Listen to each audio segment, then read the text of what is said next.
Sedím v tichu, kde ma nikto nepočuje. V hlave mám hlasy, čo ma berú ku dnu. Každý deň sa tvárim, že ešte fungujem, no v mojom vnútri už búrky neumrú. Svet mi je malý, steny sú blízko. Vlastný tieň ma drží za ruku. Hovorím si ešte jeden nádych, no duša sa mi stráca v zármutku. Nechcel som byť takýto človek, nechcel som sa v sebe zatvoriť, len ma život lámal príliš dlho a ja už neviem, komu veriť. No niekde v tme ešte bliká svetlo, aj keď ho dnes nevidím. Možno nie som navždy stratený, možno len teraz veľmi bolím. Na živú trúlu sa mením, svet stal sa mojím väzením. Temnota bude tým znamením, príde, keď tieto slova splním. Na nárovný kameň sa premením, bude to mojím vykúpením. Kráčam mestom, kde ma nikto nepozná, aj keď ma míňajú stovky tvári. V očiach mám prázdno, v hrudi zima a úsmev, čo sa už dávno netvári. Písal som riadky, čo ma boleli, ako keby papier niesol môj krik. Každé slovo bolo volanie o pomoc, nie dôkaz, že chcem navždy zmiznúť preč.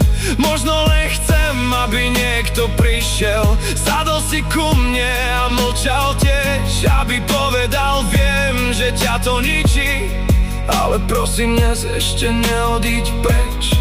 No niekde v tme ešte bliká svetlo, aj keď ho dnes nevidím. Možno nie som navždy stratený, možno len teraz veľmi bolím. Na živú trúlu sa mením, svet stal sa mojím väzením.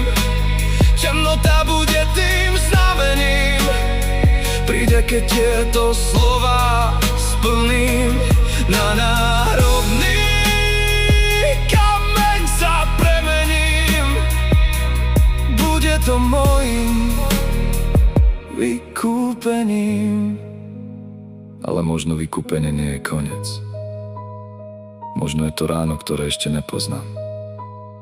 Možno je to človek, čo raz príde, keď už nebudem vládať stáť sám. Možno je to veta: ešte tu zostaň. Možno je to nádych, ktorý dnes prežijem len tak. Ak ma počuje niekto v tej istej tme, nech vie, že nie je slabý, keď padá. Niekedy najväčší boj človeka je ostať tu ešte do rána. Na živú trúhlu sa mením, svet stal sa mojím väzením. Temnota bude tým znamením, príde, keď tieto slova splním. Na náhrobný kameň sa premením, bude to mojím vykúpením. No dnes ešte dýcham, dnes ešte zostávam. Možno nie som koniec príbehu, možno som len kapitola, čo bolí.